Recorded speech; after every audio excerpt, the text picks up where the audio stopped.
अस्सलामुअलैकुम। Of camera stories के एक न्यू एपिसोड के साथ मैं हूं Mazhar Malik. Thank you so much and love you so much आप सबके प्यार भरे फीडबैक का। मैं आप लोगों को हफ्ते में 4 दिन कहानियां सुना रहा था, Monday, Tuesday, Wednesday and Thursday को। जुमेरात तक आप कहानी सुनते थे, जुमा, हफ्ता, इतवार मेरी ख्वाहिश होती थी कि मैं आपके साथ लाइव रहूं। बहुत ज़्यादा लोग ये ख्वाहिश रखते हैं कि जो लाइव का सिलसिला है इसको मैं बढ़ाऊं 3 से 4, 4 से 5 दिन, और कुछ लोग तो कह रहे हैं बाकायदा 6 से 7 दिन आप लाइव रूहानियत वाला शो जो है उसको मुकम्मल करें। अपने लिए तो सब जीते हैं, असल ज़िंदगी ही यही है, दूसरों के लिए जीना, अल्लाह की मखलूक के काम आना, हकूक़ुल इबाद को पूरी करना। शुरू में मैं आपको 3 कहानियाँ सुनाता था, फिर मैंने उसके बाद 4 कहानियाँ शुरू कर दी। शुरू तो वैसे 1 दिन से हुई थी, 1 दिन कहानी होती थी, फिर उसके बाद मैंने 3 की, फिर 4 कर दी। ख्वाहिश थी कि इसको 6 दिन करूं। तो कुछ अरसे के बाद ये मैं आज आपसे प्रॉमिस कर रहा हूँ, इंशाल्लाह मैं 6 दिन आपको कहानी सुनाया करूँगा। लेकिन अभी कुछ ऐसी मसरूफियात हैं, क्योंकि आपको पता है मैं पाकिस्तान में नहीं हूँ, अमेरिका में हूँ, यहाँ बहुत ज़्यादा मसरूफ़ात हैं और कुछ ऐसे प्रोजेक्ट भी हैं जो मैं करने जा रहा हूँ MMTV के लिए, आप लोगों के लिए। उम्मीद है आपको बहुत अच्छे लगेंगे। अभी मैं वो नहीं बता सकता, लेकिन उस पर मुझे काफ़ी काम करना पड़ रहा है। तो इस वजह से जो स्टोरी है मैं इसको अब 3 दिन करने जा रहा हूँ, सोमवार, मंगल, बुध को। डेज़ आगे पीछे मैं कर सकता हूँ, तो 4 दिन की बजाय अब मैं आपको कहानी जो है ये मैं 3 दिन फ़िलहाल सुनाया करूँगा, और 3 दिन मैं लाइव भी हुआ करूँगा।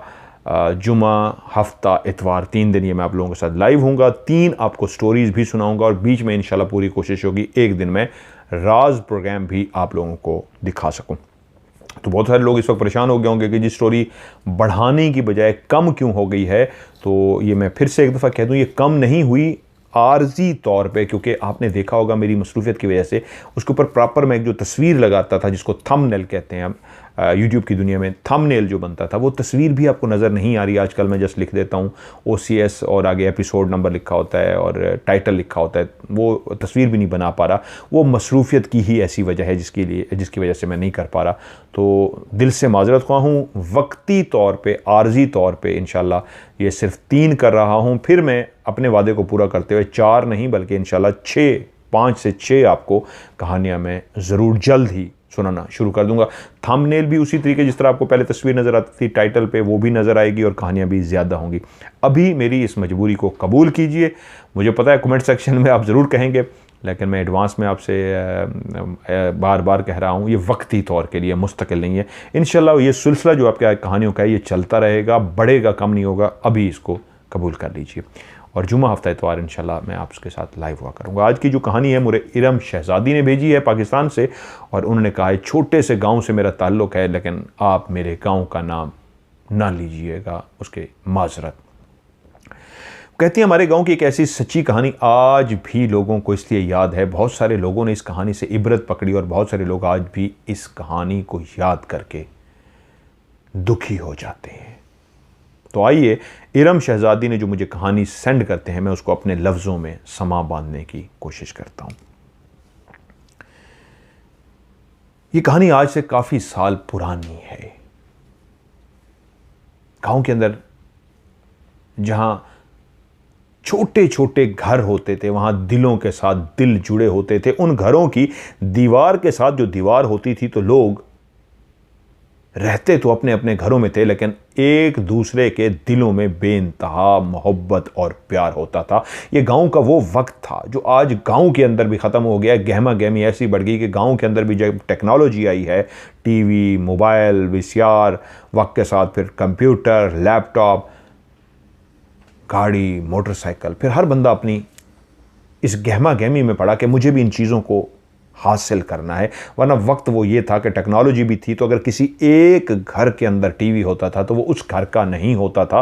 वो जितने भी इर्द गिर्द के गांव के लोग होते थे वो ना सिर्फ उस घर के अंदर आके टीवी देखते थे, बल्कि उनकी खातिर मदारत भी की जाती थी। मशरूबात, जो कुछ भी खाना पीना होता उनको वो भी पेश किया जाता था, और फ़ख्र महसूस किया जाता था कि हमारे यहाँ बरकत है, कि लोग आते हैं, हमारे यहाँ बैठते हैं, हमें इज़्ज़त बख्शते हैं, और हम इस काबिल हैं कि अल्लाह की दी हुई नेमतों में से कुछ उनको भी पेश कर सकते हैं।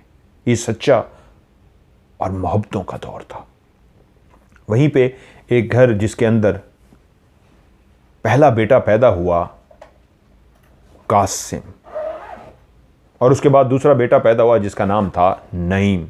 ये तकरीबन 10 मरले का एक घर था, कच्चा लेकिन इंतहाई खूबसूरत घर, जिसके लकड़ी के दरवाजे से आप दाखिल होते हैं तो दाखिल होते ही सीधे हाथ पे हैंड पंप लगा हुआ था, वो नलका जिससे वो पानी निकालते थे, और उल्टे हाथ पे ही दरवाजे के साथ बाथरूम वाशरूम वगैरह बने हुए थे।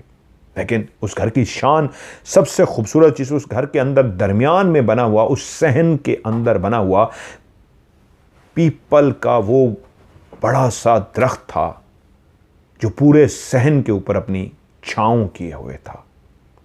एक बड़ा सा नीचे उसका घना सा तना था, लेकिन ऊपर ऐसी खूबसूरत अंदाज में उसने एक छतरी सी, गोल छतरी सी बना रखी थी कि घर के सब लोग दिन को जब धूप शदीद होती थी, इंसान चरिंद परिंद पनाह मांगते उस धूप से, उस गर्मी से, तो ये पीपल का दरख्त ऐसी ठंडी हवा भी साथ साथ उन घर के मकीनों को आराम का बायस बनता, जहां छांव मुहैया करता। तो उसके नीचे चारपाइयां डालकर जब बैठते तो ठंडी हवा से भी लुत्फ अंदोज होते। जिस दौर में एयर कंडीशन का कॉन्सेप्ट नहीं था, तो ऐसे पीपल के दरख्त जो घरों में मौजूद होते थे वो एयर कंडीशन का काम देते कि नीचे जब आप चारपाई डालकर बैठते तो ऐसी ठंडी हवाओं के झोंके आते कि आपको नींद आनी शुरू हो जाती। और बड़े से सहन के बाद आगे 3 कमरे बने हुए थे, और एक कमरे की, चौथे कमरे की जगह पीछे छोड़ी हुई थी कि वक्त पे जब बच्चे जवान होंगे तो उनके लिए कमरा बनाया जाएगा। मोहब्बतों का ये दौर था। कासिम का अब्बा, जो उसकी माँ, उस दौर में अपने शौहर का नाम तक नहीं लेती थी, शर्म आती थी उनको लेते हुए, तो वो बुलाती किस तरह थी, कासिम के अब्बा। क्योंकि पहला बेटा जो हुआ था उनके यहाँ वो कासिम था, इसलिए वो हमेशा अपने शौहर को कासिम के अब्बा के नाम से पुकारती। कासिम के जो अब्बा थे खेती बाड़ी करते थे, गुजर बसर सब कुछ उन ज़मीनों से था जो उन्हीं के पास आबाओ अजदाद ने छोड़ी थी। जब कासिम जवान हुआ तो बेटा भी बाप का हाथ बटाना शुरू हो गया, वही बाप के साथ खेती बाड़ी करता, और अब उसका भी बाप की तरह ज़िंदगी का रहन सहन, रोज़गार, अनाज घर के लिए और बाकी ज़रूरियात जो पैसे से पूरी होती थी इसी खेती बाड़ी से होती थी। बचपन में ही जब कासिम पैदा हुआ था तो कासिम के अब्बा ने अपने भाई की बेटी, जिसका नाम रुखसाना था, बचपन में ही कासिम की और रुखसाना की मंगनी कर दी थी। हाँ, कर दी थी, मंगनी लफ्ज़ तो नहीं कहना चाहिए, ये ज़ुबान दे दी थी। अपने भाई से कहा था कि यार मैं अपने बेटे कासिम के लिए ना तेरी बेटी का हाथ मांगता हूँ। तो उसने कहा भाई आपको कहने की ज़रूरत नहीं है, आपकी अमानत है, जब ये जवान होगी आप ज़रूर इस अमानत को अपने घर ब्याह कर ले जा सकते हैं। कासिम से छोटा बेटा नईम भी जब बड़ा हुआ तो वो भी अपने बाप और भाई के साथ मिलकर खेती बाड़ी करने लगा। कासिम जवान हो चुका था, माँ बाप की ख्वाहिश पे रुखसाना को ब्याह कर घर ले आए। रुखसाना दिल की तो अच्छी थी या नहीं थी, लेकिन एक बात ज़रूर थी, उसका चेहरा बिल्कुल एक आम सा चेहरा था। वो कोई ज़्यादा खूबसूरत नहीं थी, उसके चेहरे के नक्श भी ऐसे नहीं थे कि कोई उसको देख के खूबसूरत कह सकता। हाँ, कासिम उसके मुकाबले में काफ़ी खूबसूरत था, लेकिन उसके बावजूद कासिम ये जानता था कि उसकी मंग जो है बचपन से रुखसाना है, इसलिए इसके बावजूद कि वो मामूली शक्लो सूरत की लड़की थी, फिर भी वो अपनी उस मंग से प्यार करता रहा। और जब कासिम की रुखसाना से शादी हुई तो वो बहुत खुश था। शादी के बाद उसने रुखसाना का बहुत ख्याल रखा, वो दिल से उससे मोहब्बत करता था। और कुछ ही महीनों के बाद फैसला हुआ कि साथ ही छोटे बेटे नईम की भी शादी कर दी जाए, क्योंकि कासिम तो बचपन से ही अपनी मंग के साथ ख्वाहिशात रखता था कि उसी से मेरी शादी होगी।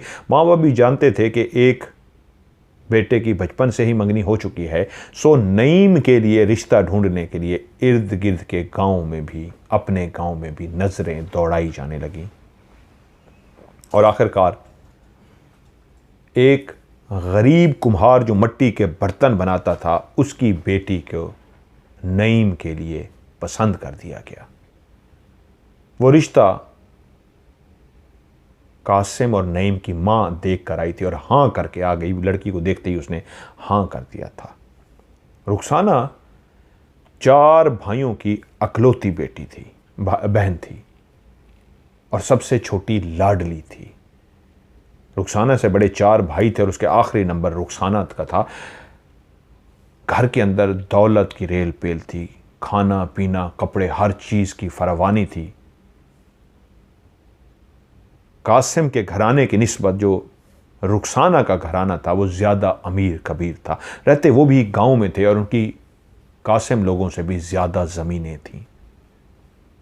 इसलिए रुखसाना बेशक मामूली शक्ल सूरत की मालिक थी, लेकिन फिर भी वो बहुत अकड़ कर चलती। उसको गरूर था कि वो जिस घर से आई है वो एक अमीर घराना है। कासिम को उसकी अमारत से कोई दिलचस्पी नहीं थी, सिवाय इसके कि वो उसकी बीवी थी और वो अपनी बीवी से प्यार करता था। रुखसाना की इस घर के अंदर बहुत रिस्पेक्ट थी। उसकी सास उससे बहुत प्यार करती थी, उसकी ख्याल रखती थी और उसकी सास के साथ अच्छी बनती थी। लेकिन अब बात हो रही थी नईम के रिश्ते की।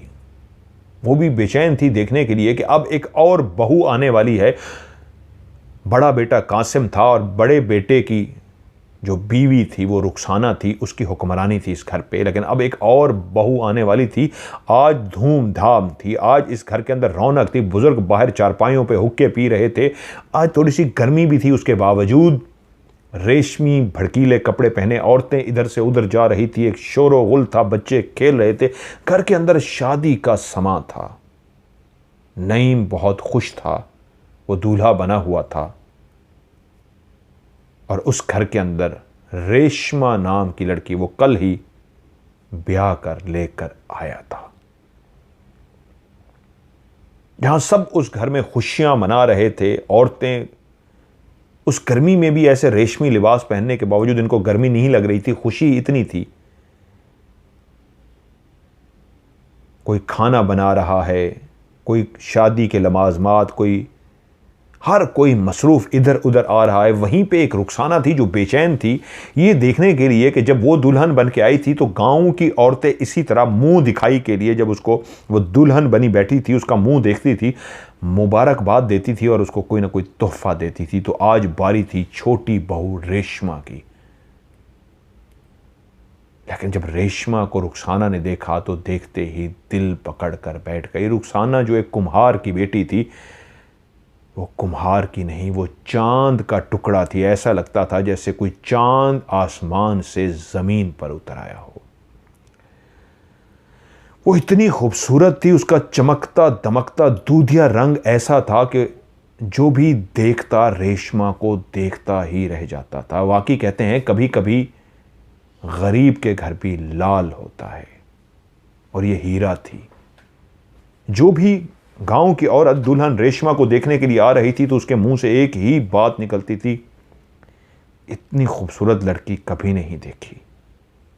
उसको मुबारकबादें देती, उसको तोहफा देती और आगे बढ़ जाती। ये बात किसी ने नोट नहीं की थी सिवाय रुखसाना के, जिसके दिल पे तीर चल रहे थे कि कौन आ गई है जिसको सब इस अंदाज में देख रहे हैं कि उस पर जान निछावर करते जा रहे हैं। जिनके कलमात ये थे कि एक ने तो बाआवाज़ बुलंद भी कह दिया कासिम की माँ को मुखातिब करके कि तुम्हारी जो छोटी बहू आई है तो भाई ये तो चांद का टुकड़ा है, इसके आगे तो भाई कोई भी हुस्न चल ही नहीं सकता जितनी ये हसीन है। और ये ऐसा जुमला था जो तीर की तरह रुखसाना के दिल में लगा। उसके दिल के अंदर एक और जेलसी पैदा हो गई। सब उसको चांद का टुकड़ा कह रहे थे। औरतें आती गई, मुबारकबाद देती गईं और सब उसके हुस्न की तारीफ़ें कर रहे थे। वो थी ही इतनी हसीन और जमील कि सब उसकी तारीफ़ें कर रहे थे। सब बहुत ज़्यादा खुश थे। कासिम अपने छोटे भाई नईम की शादी में उसी तरह बढ़ चढ़ के खुश हुआ था। अभी तक एहतमाम करता फिर रहा था कि उसके छोटे भाई की शादी थी। नईम भी खुश था, उसके हाँ एक चांद का टुकड़ा दुल्हन आई थी। सिवाय रुखसाना के सब बहुत ज़्यादा खुश थे। और रुखसाना थी कि उसके दिल में छुरियाँ चल रही थी। हसद उसके अंदर पैदा हो चुका था, जलन उसके अंदर आग लग गई थी। हसद की आग में वो जलना शुरू हो गई थी। औरत ज़ात कभी कभी ऐसी भी होती है। उस मोहब्बत भरे गांव में जहां हर तरफ मोहब्बतें ही मोहब्बतें थी, वहां आज एक ही घर के अंदर, एक दिल के अंदर आग लग चुकी थी। ऐसी आग जिसमें वो झुलस रही थी, जलन, हसद की आग। उस खूबसूरत चेहरे को देख के वो पागल सी हो गई थी कि सब इसकी तारीफ़ें कर रहे हैं, इसके आगे तो मेरा हुस्न बिल्कुल, मैं तो वैसे ही पहले मामूली शक्ल की थी, लेकिन अब तो मेरा हुस्न रह ही गया इसके आगे। वो रुखसाना ये बात भूल गई थी कि उसका शौहर कासिम इसके बावजूद वो मामूली शक्ल की है, उस पर जान निछावर करता था। उसने कभी उसको नहीं कहा था वो मामूली शक्ल की है, वो फिर भी उससे बहुत ज़्यादा प्यार करता था। लेकिन उसको हसद शुरू हो चुका था। यूं वो शादी का दिन तो गुजर गया और आहिस्ता आहिस्ता रूटीन के दिन शुरू हो गए। रेशमा भी घर के काम काज में हाथ बटाने लगी। तो वहीं पे सास का जो रवैया था, बड़ी बहू रुखसाना और छोटी बहू रेशमा के साथ बिल्कुल बराबर का रवैया था। सास ने सिर्फ एक चीज़ देखनी थी कि जो बड़ी बहू थी रुखसाना, वो तो खाने पकाने हर चीज़ में बेहतरीन थी। अब उसने जब देखा रेशमा को, तो वो भी खाना पकाना, बर्तन धोना, घर के जो काम काज थे उसी में उसी तरह ही थी जिस तरह रुखसाना। तो सास तो बिल्कुल रिलैक्स हो गई। छोटी बहू भी, माँ बाप ने उसको सब कुछ सिखा पढ़ा के भेजा था कि कैसे घर को चलाना है, कैसे अदब व एहतराम करना है। तो सास रिलैक्स हो गई थी, इसलिए उसका रवैया दोनों बहुओं के साथ बराबर था, मुल्सम एक जैसा था। अब रुखसाना के दिल में जो हसद थी वो ये थी, वो चाहती थी कि शौहर नईम अपनी बीवी रेशमा से लड़े तो उसको तस्कीन पहुंचे, क्योंकि अभी तक सास भी उसको उसी तरह इज्जत दे रही थी जिस तरह वो रुखसाना को देती थी। लेकिन रुखसाना देखना चाहती थी उसकी बेइज्जती हो, उससे लड़ाई हो। वक्त गुजरता रहा कि 4-6 महीने बाद, क्योंकि नईम अपने बड़े भाई कासिम की तरह नहीं था, काफ़ी ज़्यादा गुस्से की तबीयत का मालिक था। और फिर ऐसा ही हुआ, वो आहिस्ता आहिस्ता अपनी बीवी के साथ, रेशमा के साथ लड़ना शुरू हो गया। और रुखसाना को इसकी तस्कीन मिलना शुरू हो गई। उसको बहुत अच्छा लगता था जब वो अपनी बीवी रेशमा से लड़ता था। और तो वो कुछ नहीं कर सकती थी। आग में जो जलती जा रही थी, वो हसद की आग जो बढ़ती जा रही थी दिन ब दिन, उसको उस दिन बहुत खुशी और ठंडक महसूस होती जिस दिन नईम रेशमा की बेइज्जती करता, उससे लड़ता। दिन गुजरते पता न चले और वो दिन भी आ पहुंचा जब पता लगा कि दोनों बहुएं उम्मीद से हैं, दोनों के पेट के अंदर एक नई जिंदगी जन्म ले रही है, दोनों माएँ बनने वाली हैं। रेशमा पहले माँ बन गई और कासिम की बीवी रुखसाना थोड़ी देर के बाद बनी। अब एक टाइम आ रहा था ऐसा जिसमें एक बाकायदा तौर पे वहाँ पे रस्म अदा होनी थी कि दोनों ख़वातीन माँ बनने वाली हैं। और जब माँ बनती हैं तो आपको पता है गांव के अंदर एक समा बन जाता है, लोग आते हैं, मुबारकबाद देते हैं, बातें करते हैं, सारा कुछ करते हैं। और ऐसा ही सब कुछ होने जा रहा था। लोग आते और रेशमा को मुबारकबाद देते कि वो माँ बनने वाली थी और उसके यहाँ एक बेटा पैदा होने वाला था। लेकिन रुखसाना के अंदर मुसलसल जो एक हसद और जलन थी कि जिस तरह खूबसूरत रेशमा है, जिस तरह उसका चेहरा दमकता चमकता है, जितनी हसीन व जमील है, उसके यहाँ तो बेटा भी वैसा होगा, चांद सा टुकड़ा। और ऐसा ही हुआ जब रेशमा ने एक बच्चे को जन्म दिया तो वो बेटा ही था, वाकई रेशमा की तरह हसीनो जमील और चांद का टुकड़ा। जैसी माँ थी, बेटा बिल्कुल माँ पे गया था, हसीनो जमील पैदा हुआ था। और जो पहले ही रेशमा इस आग में जल रही थी, हसद की आग में, और अभी से उसको पता लग गया था कि मेरे यहाँ भी औलाद होने वाली है, बेटा होता है या बेटी, लेकिन ये जो बेटा होने जा रहा है या जो बेटी होने जा रही है रेशमा के यहाँ, ये तो चांद सी होगी, ये तो बहुत हसीन व जमील होगी। और मेरे बच्चे फिर एहसास कमतरी का शिकार हो जाएंगे, मेरे बच्चे फिर अपने आप को देखेंगे और रेशमा के बच्चों को देखेंगे तो वो मुझसे पूछेंगे कि हम इतने खूबसूरत क्यों नहीं हैं। तो बस वो फैसला कर चुकी। कैसा फैसला, बहुत भयानक फैसला। सब ने भलाएं ली, सब ने उस चांद से टुकड़ा, उस बच्चे की मोहब्बत सबके दिलों में ऐसी थी कि सब बहुत प्यार कर रहे थे। कासिम भी खुश था, उसके छोटे बेटे के हाँ पहले एक चांद सा बेटा पैदा हुआ था। 3-4 दिन तो सब मुबारकबाद देते, खुशियां मनाते गुजर गए। ये 5वां दिन था जिस मौके की तलाश में रुखसाना थी उसको वो 5वीं रात को मौका मिल ही गया। आज कासिम और नईम बाप के साथ दोनों खेत में गए हुए थे। आज रात को पानी देना था और दोनों रात खेतों में ही रहते। वो अपनी चारपाई पे लेटी हुई थी। एक ही घर था, एक ही कमरे के अंदर कासिम रहता था, उसकी बीवी रहती थी, दूसरे में नईम रहता था। लेकिन कासिम की बीवी उठ उठ के अपनी खिड़की से देख रही थी कब सास अपनी चारपाई से उठे और ऊपर छत पर चली जाए। खामोशी सी एक रात थी, अंधेरी रात। पीपल का वो दरख्त उसी तरह सहन में छांव किए हुए मौजूद था। उस दरख्त पे कोई घोंसला बनाए या वैसे बैठे हुए परिंदे भी सो रहे थे। सोने का वक्त था। तभी सास उठी और चलती हुई कच्ची जो सीढ़ियां बनी हुई थी मट्टी की, उन मट्टी की सीढ़ियों पे चलती हुई ऊपर छत पर पहुंची और सोने के लिए लेट गई। तभी अपने कमरे से रुखसाना आहिस्ता से उठी और चलती हुई रेशमा के कमरे में आई तो उसने देखा रेशमा गहरी नींद सो रही है और वो चांद का टुकड़ा उसके बगल में सो रहा है। उसने अपने हाथ को फिर भी इस अंदाज में उसके ऊपर रखा हुआ है जैसी माँ नींद में भी मोहब्बत में अपने बच्चे को थाम के रखती है। और वो नन्हा मुन्ना फरिश्ता भी सो रहा था। तभी चूहे मार गोलियां, एक छोटी सी गोली भी उस नन्हे फरिश्ते के लिए काफ़ी थी।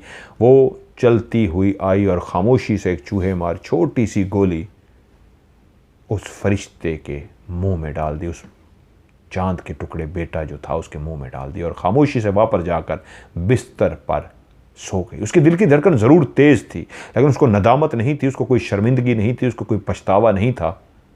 वो खुश थी क्योंकि कल एक और खुशी का दिन आने वाला था। और ये सोचते सोचते वो सो गई। उसकी आंख उस वक्त खुली जब घर के अंदर एक चीखो पुकार की आवाज़ थी। रुखसाना जब अपने बिस्तर से उठी तो उसकी सास और रेशमा ज़ोर ज़ोर से चीख रही थीं और उसकी सास ज़ोर ज़ोर से कह रही थी कि रात सोते हुए किसी सांप ने उस मासूम को डस लिया था जिसकी वजह से उसके मुंह से सुबह इतनी झाग निकली हुई थी कि वो मर गया था। रेशमा का रो रो के बुरा हाल था। वो माँ थी, वो पागल हो चुकी थी। 4-5 दिन का उसका बेटा मर गया था। सांप ने उसको डस लिया था। सास ने देखते कहा था जिस तरह के इसके मुंह से झाग है इसको किसी सांप ने डसा है। और गांव के अंदर सांप का आ जाना और आकर डसना एक आम सी बात थी। रुखसाना बज़ाहिर जो अफसुर्दा नज़र आ रही थी, अंदर ही अंदर वो कह के लगा रही थी क्योंकि आज वो अपनी उस सोकन को आज वो उसको जिससे वो हमेशा हसद करती आ रही थी, आज उसको रोता चीखता धाड़े मारता हुआ सुन रही थी। और उसी वक्त खुशी के उस आलम में जहाँ रुखसाना अंदर ही अंदर चीखो पुकार कर रही थी खुशी से कि आज मेरा ईद का दिन है, मर गया वो जो बहुत ऐसा हसीन था कि मेरे यहाँ जो भी बच्चा आएगा वो एहसास कमतरी का शिकार होगा। तो वहीं पे उसके पेट में दर्द हुआ तो पता लगा कि वक्त आ गया है डिलीवरी का। जिस घर के अंदर मातम बिछा था, नईम रो रहा था, उसका बेटा मर गया था, वहीं पे दाई भी मौजूद थी। दाई को बुलाया गया और यूं उसी दिन एक और बच्चे का जन्म हुआ रुखसाना के यहाँ।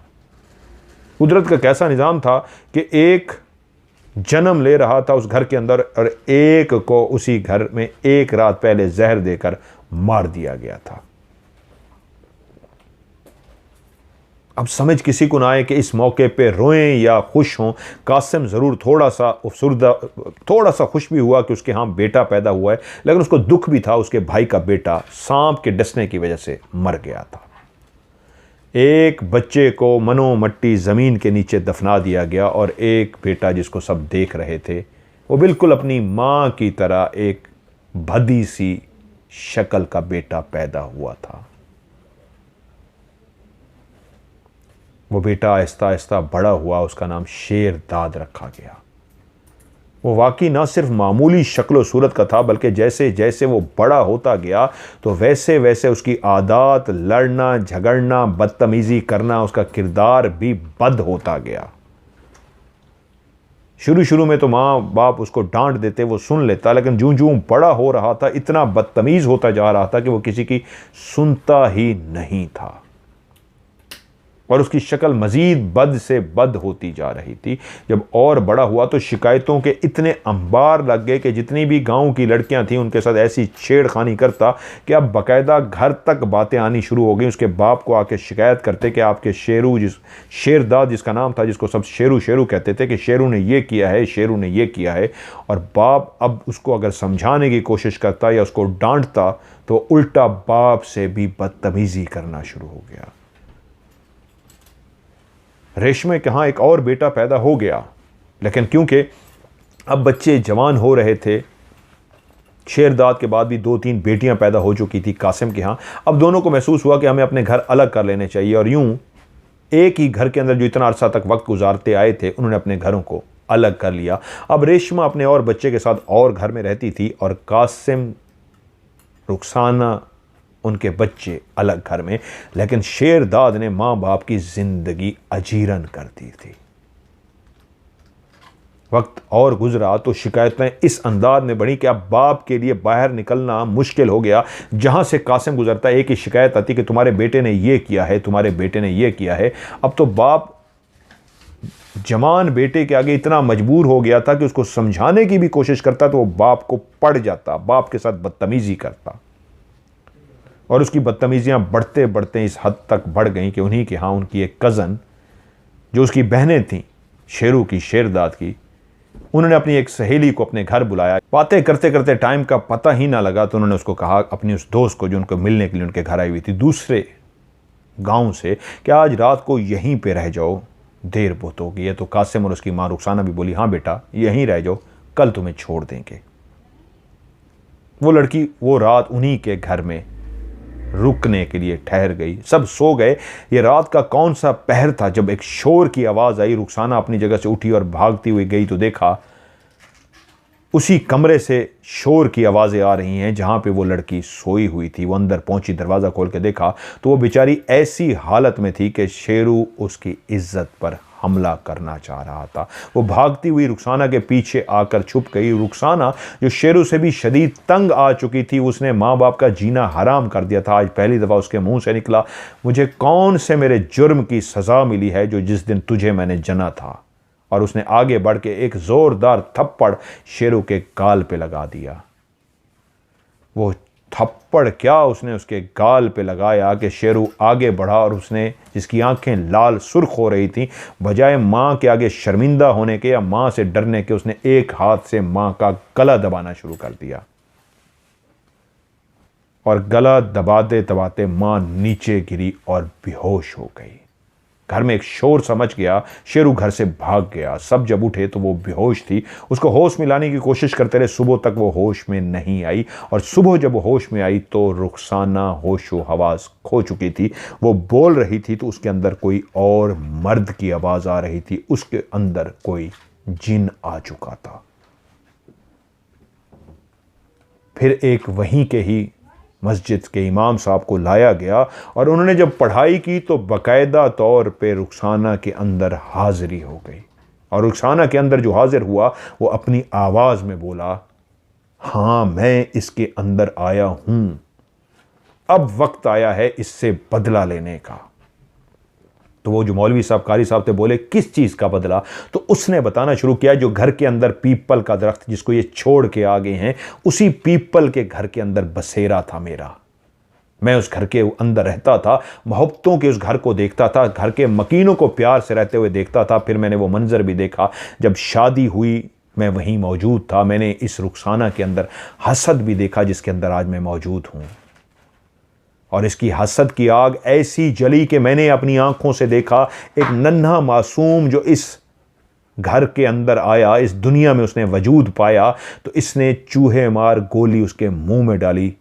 मैं लेट हो गया, मैं उस वक्त भी कुछ ना कर सका, लेकिन उसने उसको मार दिया। और मैं चाहता था कि कुदरत इससे इंतकाम ले। सबने समझा उसको सांप ने डसा है, इसने मारा था उसको। और कुदरत का निज़ाम, उसका बेटा आज ऐसा ही हुआ है कि कल रात को उसने इसकी गर्दन दबाने की कोशिश की है। और वो चाहे भी ये कोशिश करना तो उसको सज़ा मिल चुकी है, वो कभी नहीं बदलेगा, ऐसी ही नीयत का रहेगा। और इसको कुदरत की अब सज़ा ये है, मैं इसके अंदर आ गया हूं, मैं इसको छोड़ूंगा नहीं, अभी इसका इंजाम बाकी है। उस कारी ने बहुत कोशिश की कि उसको निकाल सके, उसको कहा निकल जाओ, समझाया, बहुत उससे बात की, तो उस जिन ने सिर्फ इतनी आखिरी लफ्ज़ कहा, तुम कुछ भी कर लो, मैं इतना ताकतवर हूँ, सब बता इसलिए रहा हूँ कि गांव वालों को पता लगे और इबरत पकड़ सकें कि इस खातून के साथ आगे होगा क्या। ये जब सारी बातें हो चुकी और कुछ टाइम के लिए उसने कहा मैं इसके अंदर से जा रहा हूँ, लेकिन मैं आता रहूँगा, इसको तकलीफ़ देता रहूँगा। और जब थोड़ी देर के बाद वो होश में आई, उससे बातें की गई, तो वो नॉर्मल हो चुकी थी। और जब उसको बताया गया कि क्या तुमने इस तरीके जहर दिया था, उसको पहले बताया गया कि तुम बेहोश इसलिए हुई थी कि तुम्हारे बेटे ने तुम्हारी गर्दन दबाई है रात। उसने कहा हाँ, मेरे किए की मुझे सज़ा मिली है। तभी सामने बैठे शौहर ने कहा क्या तुम उस बच्चे को चूहे मार गोली तुमने उसके मुँह में डाली थी? वो एकदम हैरान हुई कि इनको कैसे पता लग चुका है। उसने कहा तुम्हें कैसे पता लगा? उसने कहा पहले बताओ तुमने ये किया था। तो बोली हाँ, तभी तो ये मुझे सज़ा मिली है शेरू की तरह औलाद की सूरत में। तो तभी उस शौहर ने कहा मैं भी तुझे आज से आज़ाद करता हूं। और उसने वहीं पे उसको तलाक दे दी कि ये तेरी सज़ा है। लेकिन उसकी सज़ा अभी ख़त्म नहीं हुई थी। उसके बाद शेरू का कभी पता न लगा कि शेरू घर वापस ही नहीं आया। और वो अब मुसलसल वक्फे से गांव वालों ने देखा, उसको दौरे पड़ते थे, और वो जो उसके अंदर आया था वो मुसलसल उसके अंदर हाजिर हो जाता और धाड़ता, उसको इतनी तकलीफ़ें देता कि वो चीखती थी। और जब वो चला जाता था तो ऐसी बेहोश होती थी कि उठ नहीं सकती थी। कुदरत का ऐसा इंतज़ाम कि कुछ अरसा वो जिंदा रही, जिसको शौहर ने भी तलाक दे दी थी, जिसका बेटा भी उसको छोड़ गया था, और गांव वाले जिस पे थू थू करते थे वो कुछ ही अरसा जिंदा रही। और लोगों ने देखा वो पागल हो के सर में मट्टी डाल के वहां से चली गई।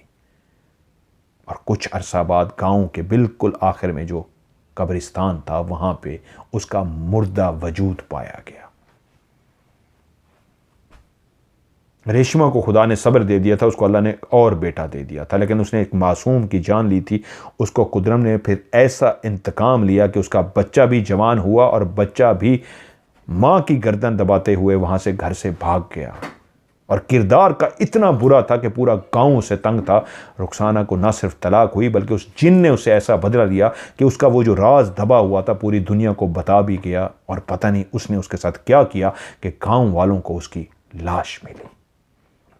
ये कहानी जब मुझे उन्होंने भेजी तो ये कहा कि ज़रूर बताइएगा कि कुछ लोग बगैर सोचे समझे हसद की आग में जल के बहुत कुछ ऐसा कर गुजरते हैं कि उनको नहीं पता कि कुदरत उनसे फिर कैसा इंतकाम लेती है।